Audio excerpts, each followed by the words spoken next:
What if I told you a 10-year-old girl left a summer camp in 1952, asked several people for directions to the town, only to completely vanish into thin air despite being sighted by at least 6 different witnesses during broad daylight?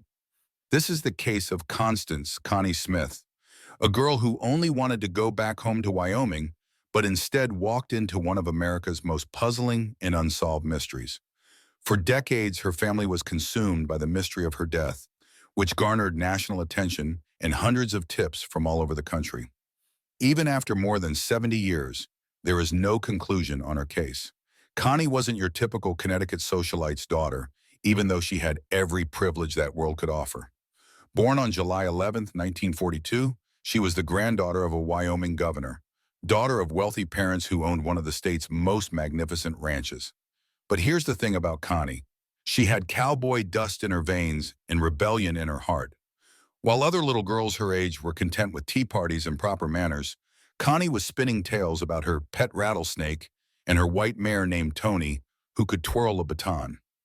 Were these stories true? Who knows? But they showed you exactly where this little girl's heart lived, not in the manicured lawns of Greenwich, Connecticut, but in the rugged, honest landscape of Ranche and Sundance, Wyoming. Her parents, Peter and Helen, came from 2 completely different worlds. Peter was Wyoming through and through, tough, independent, shaped by the frontier spirit that still lived in that vast landscape. Helen came from Connecticut money, the kind of refined East Coast wealth that valued appearances and social standing above all else. When you put oil and water together, you don't get harmony, you get separation. Their divorce in 1949 created an unusual arrangement. Instead of one parent staying in Connecticut and the other in Wyoming, both Peter and Helen remained in Sundance, living on neighboring ranches. It sounds almost civilized, doesn't it? But for 7-year-old Connie, this meant being pulled between 2 worlds that seemed increasingly incompatible. The custody arrangement that summer of 1952 meant Connie had to spend the season with her mother in Connecticut, visiting her maternal grandparents in Greenwich. For most kids, this might have been an adventure.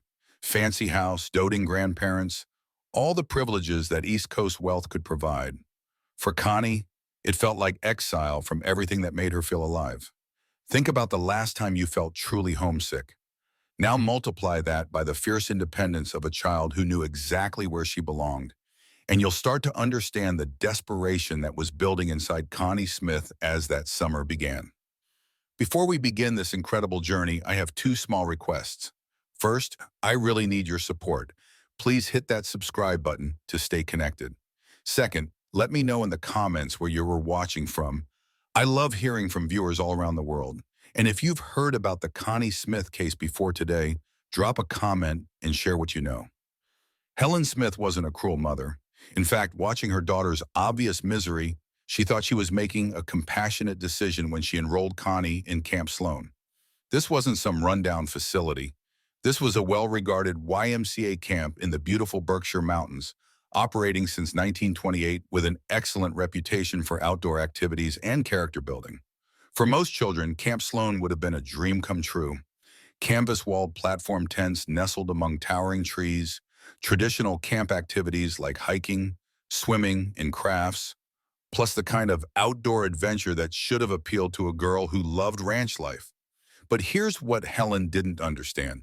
Connie didn't just love the outdoors. She loved her outdoors. She loved her horses, her wide open spaces, her mountain views. Camp Sloan felt like another pretty prison, just with different walls. The other campers probably saw Connie as privileged, maybe even stuck up. Here was this girl from a wealthy family complaining about being at one of the region's nicest camps. But privilege doesn't cure homesickness, and money can't buy you the feeling of belonging somewhere.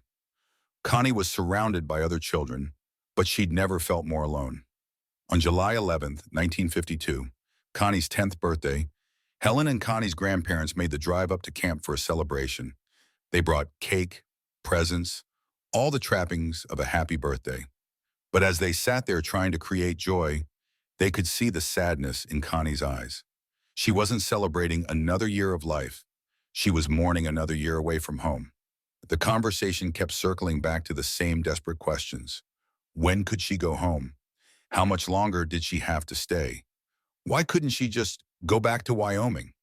Her family tried to encourage her, tried to help her see the positive aspects of camp, but Connie's heart was 2,000 miles away on a ranch where she could see forever. As Helen, her parents, and Connie said their goodbyes that day, none of them realized they were creating a final memory. Helen would replay that moment for the rest of her life. The way Connie looked so small and sad, the desperate hope in her voice when she asked again about going home, the reluctant hug goodbye that felt more like clinging than affection. Have you ever been somewhere that felt fundamentally wrong for you? Not just uncomfortable or unfamiliar, but wrong in a way that made your soul ache? That's what every single day felt like for Connie at Camp Sloan. She was a Wyoming ranch girl trying to fit into a Connecticut camp experience, and the mismatch was slowly breaking her heart. The counselors probably saw her as difficult or antisocial. Her fellow campers might have found her strange or standoffish. But what they were really seeing was a child whose entire identity was tied to a place and a way of life that was completely absent from her current reality. Connie Smith wasn't being dramatic or attention-seeking. She was experiencing a kind of spiritual homesickness that adults often don't understand and rarely take seriously. Looking back, you have to wonder, what if someone had listened more carefully to Connie's desperation? What if they had understood that this wasn't typical childhood adjustment issues, but something deeper and more serious? Would the tragedy that was about to unfold have been prevented? But that's the cruel thing about hindsight. It shows us all the warning signs we missed, all the opportunities we didn't take, all the moments when a different decision might have changed everything. July 15th, 1952, started like any other day at Camp Sloan, but it ended with Connie Smith's world falling apart in ways that would set the stage for her disappearance.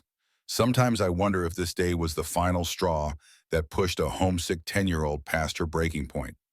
The fall happened during what should have been routine camp activities. Kids fall all the time. It's part of childhood, part of summer camp, part of learning to navigate the world. But this wasn't just a scraped knee or bruised elbow. When Connie hit the ground, her glasses, her lifeline to the world around her, snapped in half. If you've ever been severely nearsighted, you understand the panic that must have flooded through Connie in that moment. Without her glasses, she couldn't see anything clearly beyond a few inches from her face. The world became a blur of shapes and shadows, voices without faces, obstacles without definition. For a child who already felt lost and disconnected, losing her vision must have felt like losing her last tether to reality. But the broken glasses weren't her only injury. A deep, throbbing bruise developed on her hip, the kind of injury that makes every movement a reminder of pain. So now Connie was not only homesick and emotionally isolated, she was physically hurt and practically blind. The camp nurse examined her injuries and made a decision that would haunt everyone involved. She didn't think Connie needed to see a doctor. An ice pack for the bruise, careful handling of activities, and time to heal. That seemed sufficient for what appeared to be routine childhood injuries. But here's what the nurse couldn't see. This wasn't just about broken glasses and a bruised hip. This was about a little girl who was already hanging by an emotional thread, and that thread was starting to fray. That night, Connie kept to herself more than usual, clutching her ice pack, pressing books right up to her nose in a desperate attempt to see.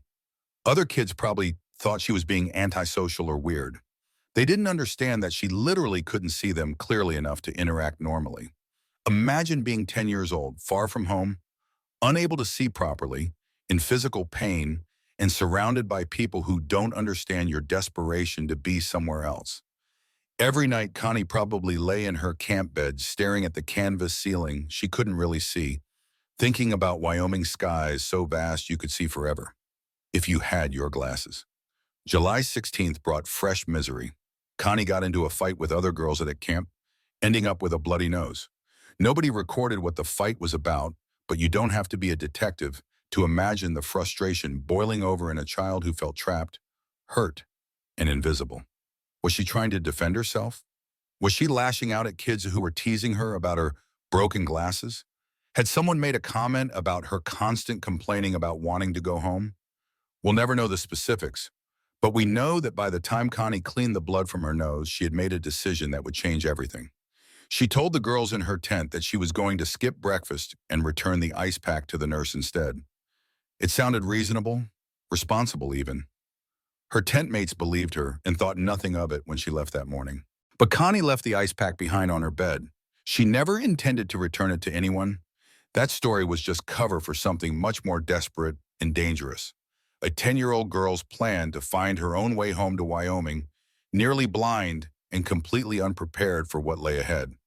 Sometimes the smallest moments create the biggest consequences. A pair of broken glasses, a bruised hip, a bloody nose. Individually, these were minor childhood mishaps. Together, they became the final push that sent Connie Smith walking toward one of America's most enduring mysteries. At 8 o'clock a.m. on July 16, 1952, instead of heading to the camp dispensary, as she'd told her tent mates, Connie Smith made a decision that would puzzle investigators for the next 70 years. She walked straight to Indian Mountain Road, the main route connecting Camp Sloan to the outside world. For a nearly blind 10-year-old who didn't know the area, this was incredibly dangerous. But danger wasn't what occupied Connie's mind. Getting home to Wyoming was. In her child's logic, if she could just get to a main road, surely someone would help her get home. After all, adults were supposed to help lost children, weren't they? What follows is a timeline so detailed and well documented that it makes Connie's eventual disappearance even more baffling. We know exactly where she was, who saw her, and what she said, right up until the moment she vanished completely. August Epp, the camp caretaker, was the first to spot her. At 8 o'clock a.m., he saw a girl alongside the road about half a mile from camp, picking flowers. He later told investigators he thought she was a camp counselor because she looked older than her actual age of 10. This detail is important. Connie was tall for her age at 5 feet, and her mature appearance might have influenced how adults responded to her that morning. 15 minutes later, at 8:15 a.m., Mr. and Mrs. Horseman noticed her on their street. Shortly after, two neighbor sisters approached Connie and actually talked with her. This is where Connie's intentions became crystal clear. She asked them for directions to Lakeville. She wasn't wandering aimlessly. She had a plan. Lakeville was the nearest town, the place where she might find transportation or help getting to Wyoming. At 8:30 a.m., Connie arrived at Alice Walsh's house and knocked on the door. Once again, she asked for directions to Lakeville, seeking confirmation of the path she'd been given. But Walsh's account provides the most heartbreaking detail of that morning. Connie was crying as she walked down the driveway after getting the directions. Picture this: a 10-year-old girl, vision severely impaired by broken glasses, walking along unfamiliar roads, tears streaming down her face, but still determined to find her way home. Walsh watched through her window as the little girl climbed the hill, and that image, a crying child walking away into an uncertain morning, became one of the last clear sightings of Connie Smith.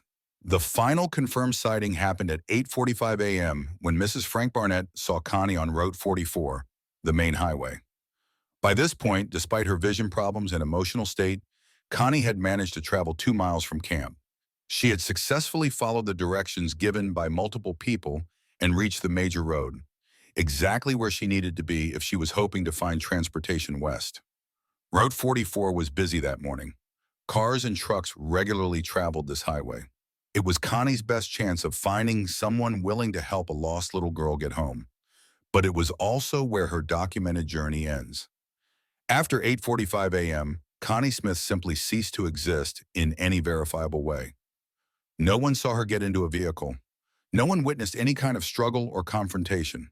No one observed her leaving the road or walking in any particular direction.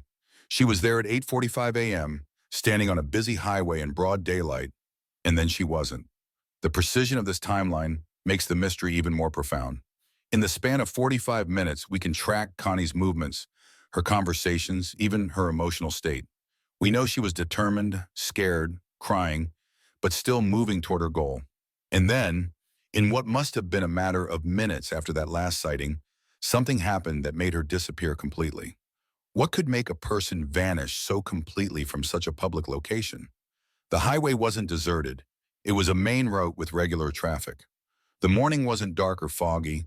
It was broad daylight with good visibility. Connie wasn't hiding. She was actively seeking help from adults. Yet somehow, between 8:45 a.m. and whenever the next car came down that road, Connie Smith stepped out of the documented world and into one of America's most enduring mysteries. The discovery that Connie was missing didn't happen until hours after she disappeared, and that delay would prove absolutely crucial.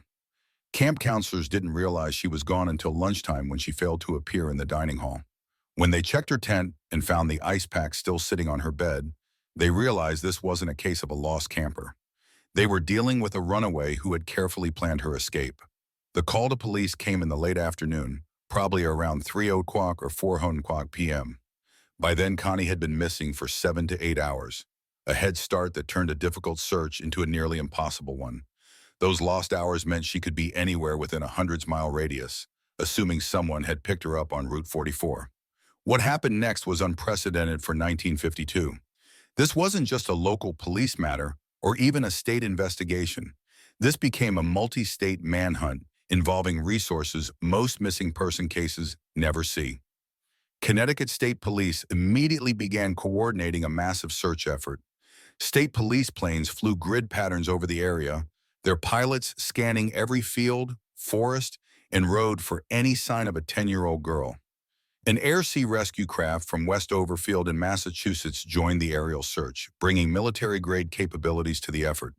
3 Connecticut Civil Air Patrol planes created a comprehensive search pattern covering a 20-mile square area that spanned Connecticut, Massachusetts, and New York. On the ground, teams of police officers, volunteers, and search dogs began combing every possible location where Connie might be hiding or where her body might be found. They checked abandoned buildings, searched along streams and ponds, interviewed every resident in the area. They examined every possible hiding place within miles of where she was last seen. Despite this massive effort, they found nothing. No clothing, no personal belongings, no footprints, no signs that Connie had ever been in any of the searched areas. It was as if she had simply evaporated. When Peter Smith received the call about his missing daughter, he didn't waste time waiting for others to find her. This was a man who had grown up in Wyoming's frontier culture, where you took care of your own problems. He immediately flew from Wyoming to Connecticut, but he didn't just sit around wringing his hands and hoping for the best. Peter chartered his own plane and began conducting aerial searches, believing that Connie's desperate homesickness might have motivated her to successfully hitchhike toward Wyoming. He flew search patterns across multiple states, looking for any sign of his daughter, refusing to give up even when official searches came up empty. In November 1952, 4 months after Connie's disappearance, Connecticut State Police made a decision that showed just how seriously they were taking this case.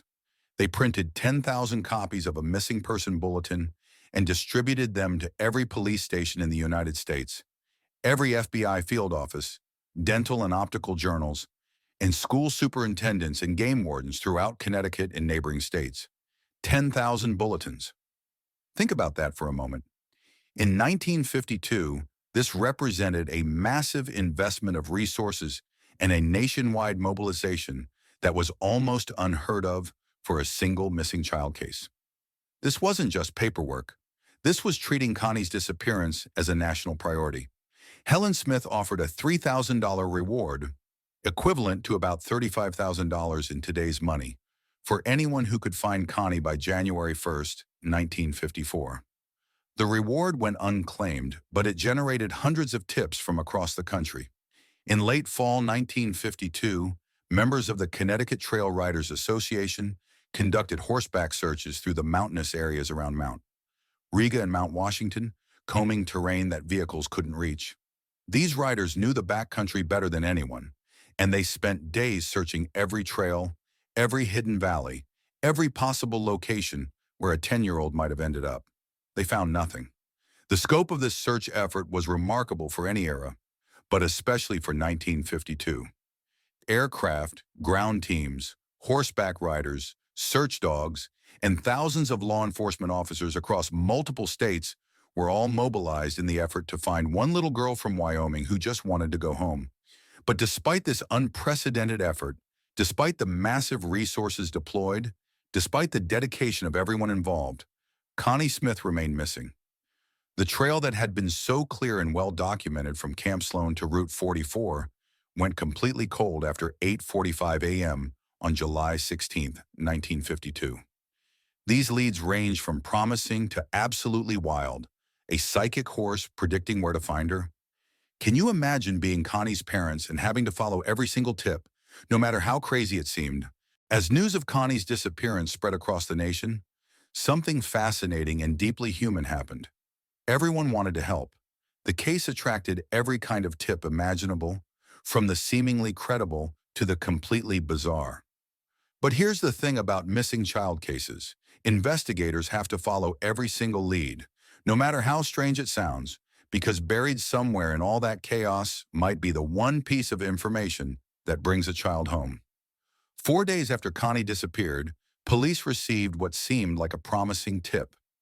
A woman in Amenia, New York, reported seeing a girl matching Connie's description with a band of gypsies who had set up camp in the area. This wasn't as far-fetched as it might sound today. Traveling groups were more common in 1952, and a transient lifestyle could explain how someone might disappear so completely from the search area. When police rushed to investigate, they found the campsite empty. The gypsies in their van with Colorado license plates had vanished, just like Connie herself. The timing seemed suspicious. Had they left because they heard police were coming? Did they have something to hide? Or were they just following their normal travel patterns, completely unaware they were now suspects in a missing child case? Then came the Cooperstown, New York sighting that sent Peter Smith racing across state lines. Mrs. Alfred Nichols reported seeing a girl who matched Connie's description and clothing. She hadn't thought much of it at the time, but when she returned home and saw Connie's picture in the newspaper, she became convinced she'd seen the missing girl. This lead seemed particularly promising to Peter Smith, who theorized that Connie might be heading to Chicago, where family relatives lived. It fit with his belief that his determined daughter had successfully hitchhiked and was making her way west. He rushed to Chicago and waited, but Connie never appeared. In September 1952, excitement built around a tip from Texas, but this one ended in disappointment and embarrassment. Authorities thought they'd found Connie, only to discover the missing girl was actually an 18-year-old indigenous woman named Kim who had run away to work with horses and was employed as a maid. She was from an Iroquois tribe, weighed over 110 pounds, and clearly looked her age. Nothing like 10-year-old Connie. But here's my favorite example of how desperate and strange this case became. Lady, a 27-year-old psychic horse, reportedly predicted that Connie would be found in Los Angeles. Yes, you heard that correctly. A psychic horse. The horse's predictions were taken seriously enough to be reported in newspapers across the country, showing just how willing people were to try anything to find Connie. Obviously, Lady was wrong, but the fact that a horse's predictions made national news demonstrates the level of public fascination with this case and the family's willingness to pursue any possible lead, no matter how unconventional. The false confessions started coming in, as they always do in high-profile cases. The most significant came from George J. Davies, a local sex offender who was already facing execution for killing 2 other girls. Initially, Davies denied any involvement in Connie's disappearance, but later he confessed to killing her and burying her body in a shallow grave along a stream in Litchfield County. Police spent 2 precious days excavating the area Davies had indicated, finding nothing but dirt and disappointment. But just before his execution, Davies recanted his entire confession, admitting he had lied about killing Connie. His false confession had wasted valuable time and resources while giving the Smith family cruel false hope that they might finally have answers. Another strange lead involved a newspaper delivery man who happened to have the same last name as Connie, Smith, though no relation. After his divorce, his ex-wife contacted police with disturbing claims that her former husband had made suspicious comments about Connie's disappearance. She said his delivery route took him past Camp Sloan around the time Connie vanished, and she thought his behavior had been strange during that period. The man was questioned extensively and passed a polygraph test, but the tip showed how deeply the case had penetrated public consciousness. People were examining their own neighbors, their own family members, looking for any connection to the missing girl. These leads range from genuinely promising to absolutely wild, but each one represented something important: the refusal of an entire community, an entire nation, to give up on finding Connie Smith. From psychic horses to false confessions, from gypsy camps to newspaper delivery routes, people were determined to help solve this mystery, even when their efforts led nowhere. Perhaps the most intriguing and frustrating lead in Connie's case came through a mysterious phone call that happened 3 years after her disappearance. At 1 a.m. on a night in 1955, a man identifying himself as William Dugan placed a collect call to Connecticut State Police from somewhere in Canada.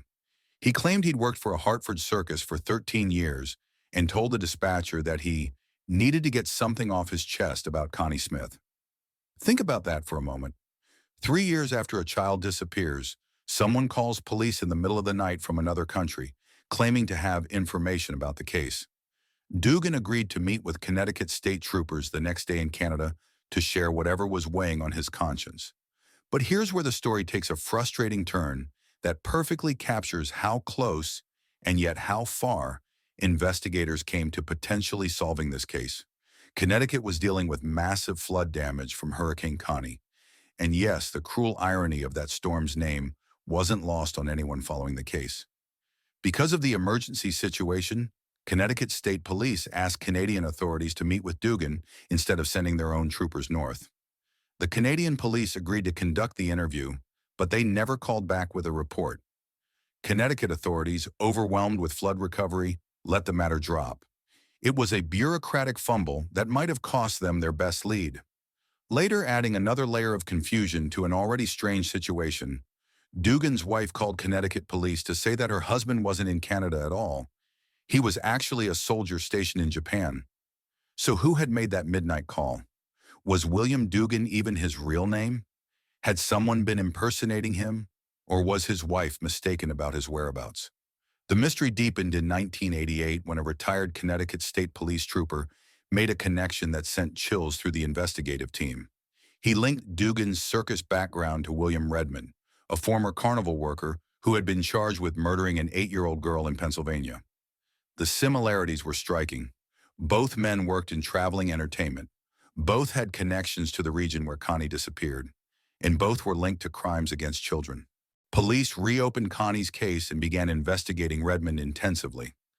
Could this carnival worker have been traveling through Connecticut in July 1952? Did his route take him past Route 44, where Connie was last seen? Had he been the person who stopped to help what appeared to be a lost child? But despite their best efforts, investigators couldn't place Redmond in Connecticut when Connie disappeared. He passed a polygraph test regarding her case, though polygraphs from that era weren't as reliable as modern techniques.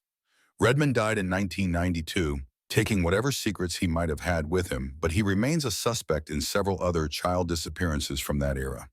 The connection between traveling circuses and carnivals and missing children cases isn't uncommon in law enforcement. These operations moved frequently, employed transient workers, and often had minimal background checks. For someone with harmful intentions toward children, working in a traveling show provided both access to new locations and easy escape routes when suspicion arose. But the William Dugan lead represents something larger about Connie's case: the tantalizing near misses that have characterized this investigation for 70 years.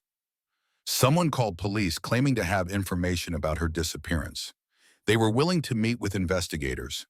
They specifically mentioned circus connections that later proved relevant to other child predators of that era.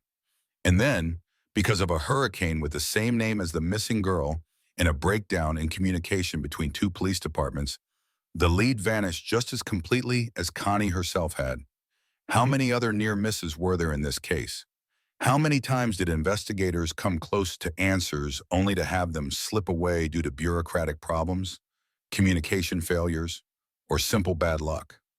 The William Dugan call represents all the opportunities that might have been missed, all the leads that almost led somewhere, all the moments when the truth about Connie Smith seemed to be just within reach.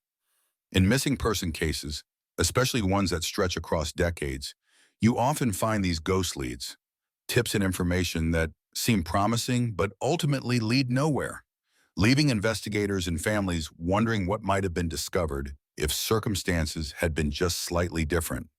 6 years after Connie vanished from that Connecticut highway, 2 deer hunters made a discovery in the Arizona desert that would create the most compelling potential answer to her disappearance.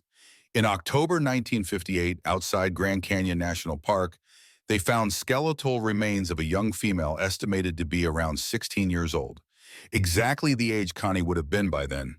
The victim was dubbed Little Miss X by Arizona authorities, and some people immediately began wondering if these could be Connie's remains.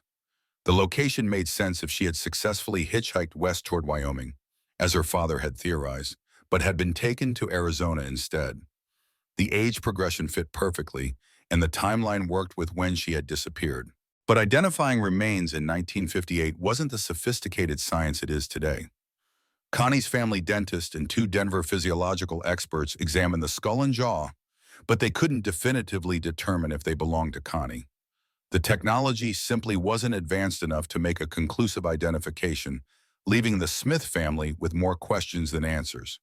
For decades, Little Miss X remained one of Arizona's unidentified victims, buried in an unmarked grave in Citizens Cemetery, while the Smith family continued their desperate search for Connie.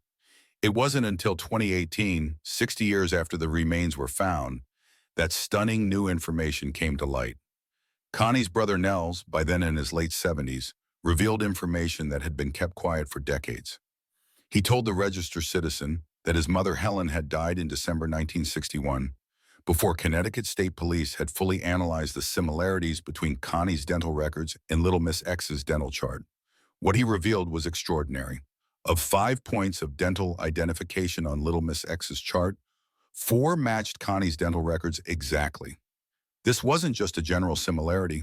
This was specific, detailed correspondence between two sets of dental records created 6 years apart. Even more compelling, 3 of the matching fillings were of the same technique and material used by Dr. Floyd Ward, the Smith family dentist back in Wyoming. When Dr. Ward was asked to examine the Little Miss X skull and jaw, he said that 3 of the 4 matching fillings were identical to his work and materials. After so many years, he couldn't be completely certain, but he speculated that these could indeed be his work. The one point that didn't match was particularly significant. It was a filling that could have been done after Connie disappeared on July 16, 1952. This meant that if Little Miss X was indeed Connie, she had survived long enough after her disappearance to receive dental work somewhere between Connecticut and Arizona. Think about what this suggests. It means Connie might have successfully found someone to take her west, just as her father had believed. But instead of reaching Wyoming in safety, she ended up in Arizona where something terrible happened to her. The dental evidence suggests she was alive for some time after disappearing. Weeks, months, maybe even years. This revelation is both heartbreaking and tantalizing. It offers the possibility that Connie's story didn't end on Route 44 in Connecticut, but continued across the country before reaching its tragic conclusion in the desert Southwest. It suggests she might have experienced some period of life after her disappearance, perhaps believing she was finally on her way home to Wyoming. But it also raises disturbing questions. If Little Miss X is Connie, what happened during those intervening years? Who gave her dental care? Where was she living? Was she being held against her will? Or had she convinced someone she was a different child who needed help getting home? The Arizona remains were buried back in 1958, and while current detectives believe they know where the grave is located in Citizens Cemetery, no further action has been taken to exhume them for modern DNA analysis. The technology exists today to definitively determine if Little Miss X is Connie Smith, but bureaucratic and legal hurdles have prevented the testing that could finally solve this 70-year-old mystery. For the Smith family, the Arizona connection represents both their best hope for answers and their greatest source of ongoing frustration. The dental evidence is the strongest physical connection ever found to Connie's disappearance, but without DNA confirmation, it remains tantalizingly inconclusive. The disappearance of Connie Smith didn't just create a mystery, it destroyed a family. The ripple effects of that July morning in 1952 would follow the Smiths through 3 generations, leaving a trail of heartbreak, obsession, and unanswered questions that continues to this day. Helen Smith, Connie's mother, never recovered from losing her daughter. The woman who had made the well-intentioned decision to send Connie to summer camp found herself consumed by guilt and grief. She blamed herself for not listening more carefully to Connie's desperation, for not understanding how deeply her daughter needed to be home in Wyoming, for making the choice that put Connie on that road where she vanished. The stress and heartbreak literally killed Helen. She died of a heart attack in December 1961 at just 47 years old, less than 10 years after Connie disappeared. Those who knew her said she never stopped searching, never stopped hoping, never stopped carrying the weight of wondering what had happened to her little girl. Helen died before learning about the potential connection between Connie and Little Miss X in Arizona, taking her grief and guilt to the grave without ever knowing if her daughter had been found. Peter Smith, Connie's father, channeled his grief into action. This was a man shaped by Wyoming's frontier culture, where you solved your own problems and never gave up on family. For 60 years, until his death in 2012 at age 97, Peter never stopped searching for his daughter. He sold Ranch A in 1963, the magnificent property that had been Connie's beloved home, perhaps because keeping it was too painful a reminder of the child who would never return to ride its ranges. But selling the ranch didn't end his search.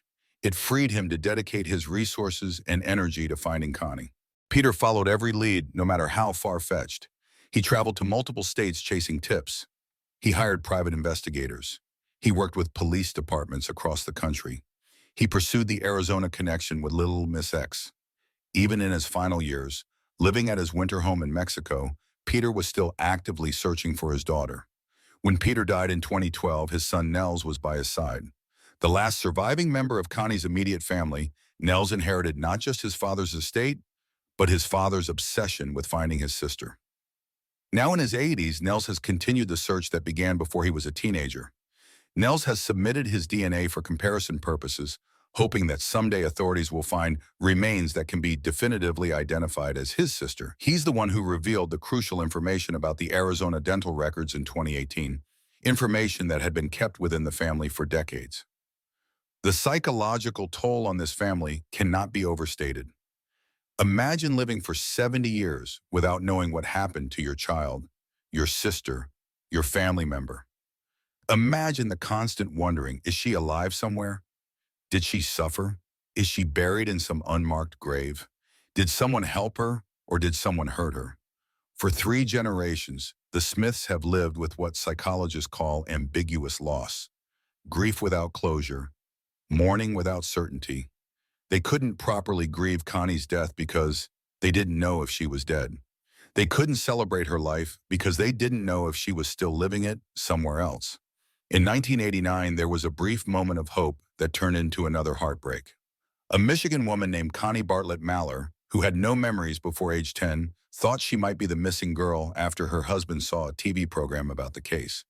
The timing seemed right, the age seemed right, even the name seemed like it could be more than coincidence.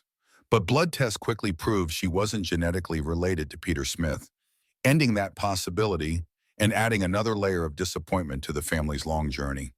How many times over the decades did they allow themselves to hope, only to have those hopes dashed by science, circumstance, or simple mistaken identity?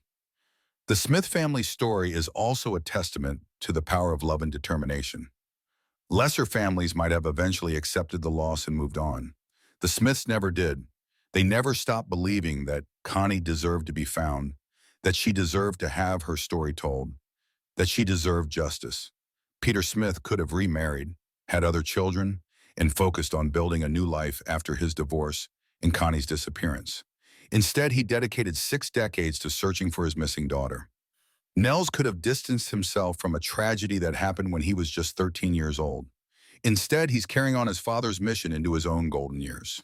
This is what real love looks like, not the romantic kind celebrated in movies and songs, but the bone-deep, never-give-up kind of love that parents have for their children and siblings have for each other. It's love that endures decades of disappointment, hundreds of false leads, and the constant ache of not knowing. The Smith story also illuminates something important about missing person cases in the families they leave behind. Society often expects families to move on after a certain amount of time, to accept that their loved one is gone and build new lives. But how do you move on when you don't know what you're moving on from?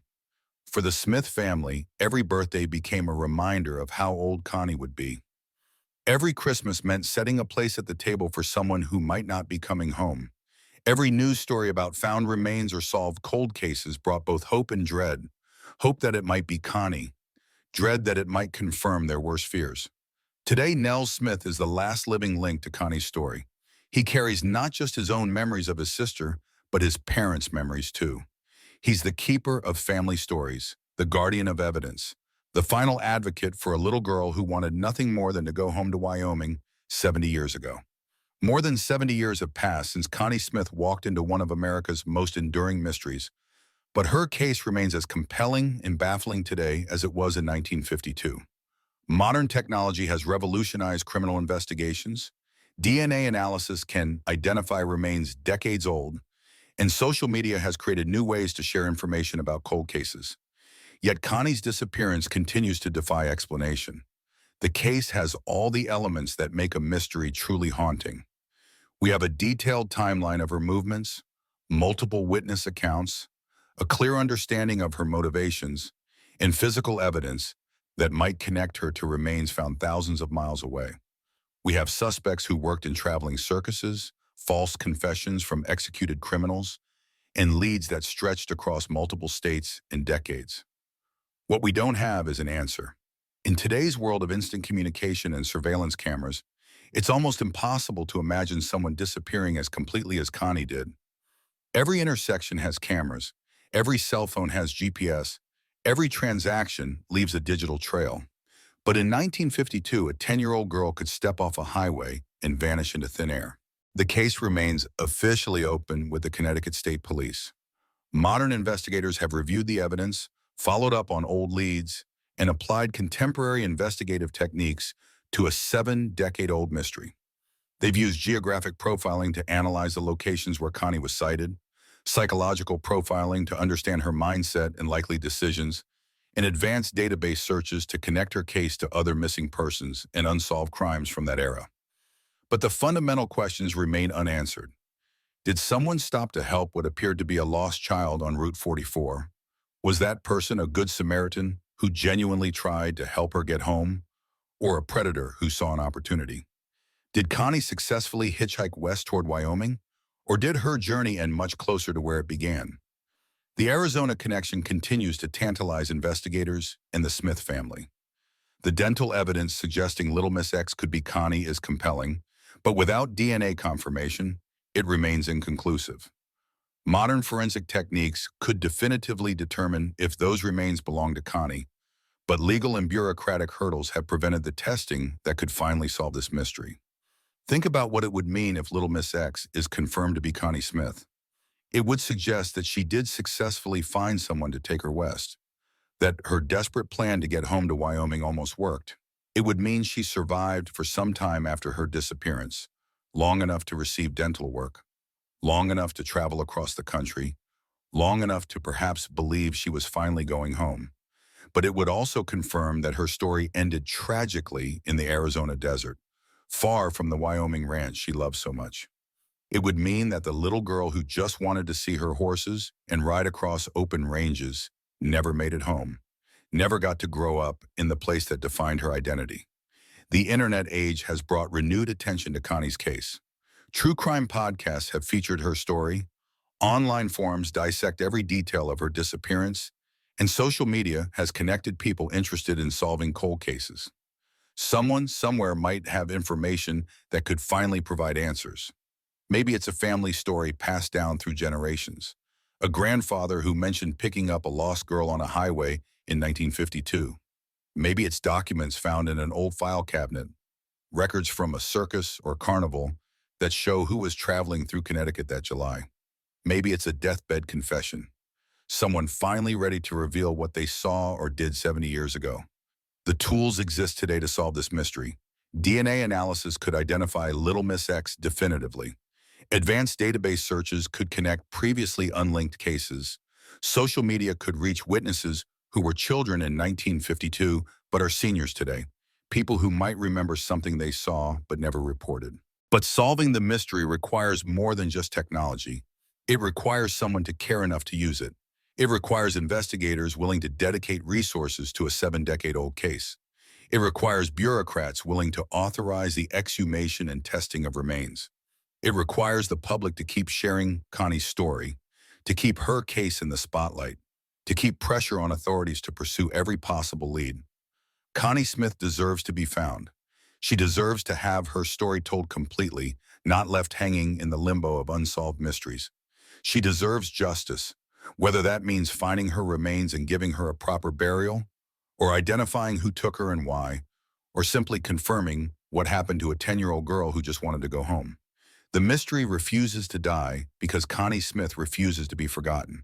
As long as there are people who remember her story, who share it with others, who refuse to give up hope that someday we'll know what happened on that July morning in 1952, the search for answers continues.